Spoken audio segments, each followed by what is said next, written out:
তো সেজন্য ডিফেক্টো আমাদের প্রধানমন্ত্রী হচ্ছে সালাউদ্দিন আহমেদ, আর আমাদের হচ্ছে নমিনাল প্রধানমন্ত্রী আমাদের তারেক রহমান, ফাংশনাল প্রধানমন্ত্রী সালাউদ্দিন আহমেদ, ওনাদের সবাইকে, না এটা তো আমি বলি না, মানুষ বলে আর কি, তো আমি শুনেছি আর কি মানুষ বলতে, এরকমই তো বলে মনে হয় না, আমি ওই আসার সময় শুনলাম মানুষ বলছে আর কি। আমরা বলতে চাই না এইভাবে, আসলে এটা বলা উচিত না। মানুষ বলে যে নমিনাল প্রধানমন্ত্রী তারেক রহমান আর ফাংশনাল প্রধানমন্ত্রী হচ্ছে সালাউদ্দিন আহমেদ, এগুলা আসলে শুনতে বাজে শোনা, এগুলো আমরা বলা উচিত না আমাদের জায়গা থেকে, এগুলা আপনারাও বলবেন না, যারা বলেছেন ওই সময় তারা বলবেন না এইসব জিনিস। না আসলে এগুলো তো বলা উচিত না, একটা নির্বাচিত প্রধানমন্ত্রী উনাকে বলছেন নমিনাল আর আরেকজনকে বলছেন ফাংশনাল, তো এটা আমাদের জন্য একই পার্লামেন্টে বসি, তো এটা আমাদের জন্য একটু খুব খারাপ লাগে।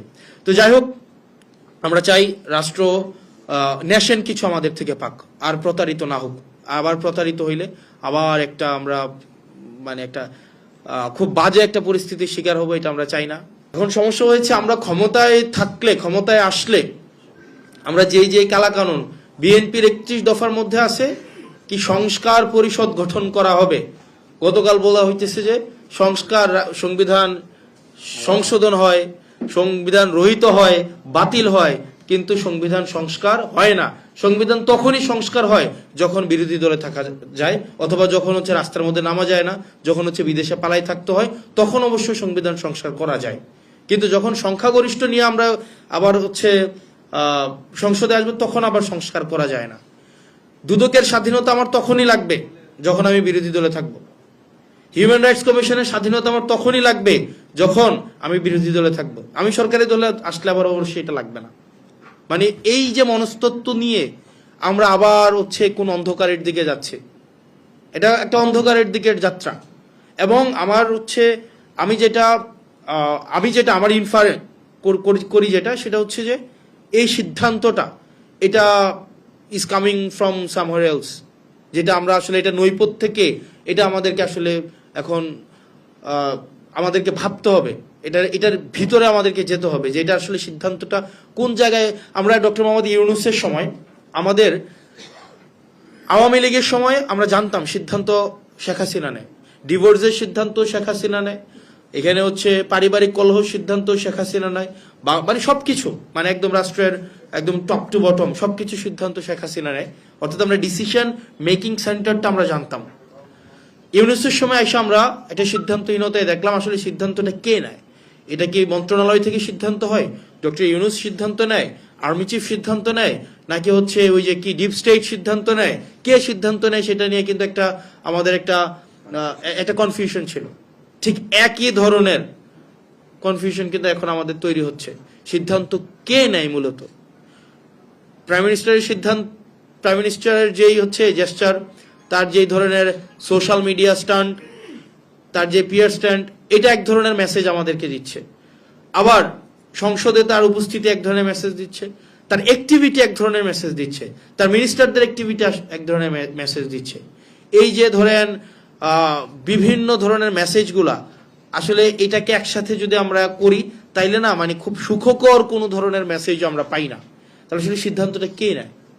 তো দিন শেষে রাষ্ট্রের যে বেসিক বিষয়গুলো, আপনি বিএনপি হইতে পারেন, আপনি জামাত হইতে পারেন, আম হইতে পারেন, আপনি ডান হইতে পারেন, বাম হইতে পারেন, আপনি যা ইচ্ছা তা হইতে পারেন, কিন্তু রাষ্ট্রের যেই স্ট্রাকচারাল রিফরমেশনগুলো, যেগুলো আমাদের সবার প্রয়োজন, স্ট্রাকচারাল, আপনি যেই মতাদর্শী হন না কেন, কিন্তু স্ট্রাকচারাল যে রিফরমেশনগুলো আমাদের প্রয়োজন ছিল, আজকে এই সবগুলা থেকে বিএনপি সরে চলে আসছে।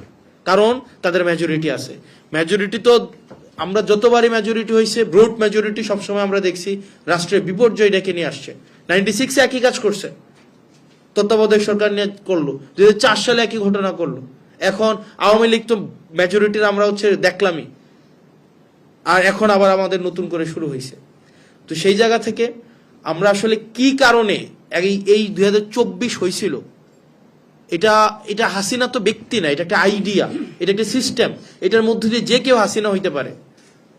এই সিস্টেমটা যদি বলবৎ রেখে আমরা হচ্ছে হাসিনা উৎপাদন পদ্ধতি, এই সিস্টেমটা যদি আমরা ইনট্যাক্ট রাখি, এখানে আমি হাসিনা হইতে পারি, আপনি হাসিনা হইতে পারেন, এখানে যে সার্ভ করতে হইতে পারে।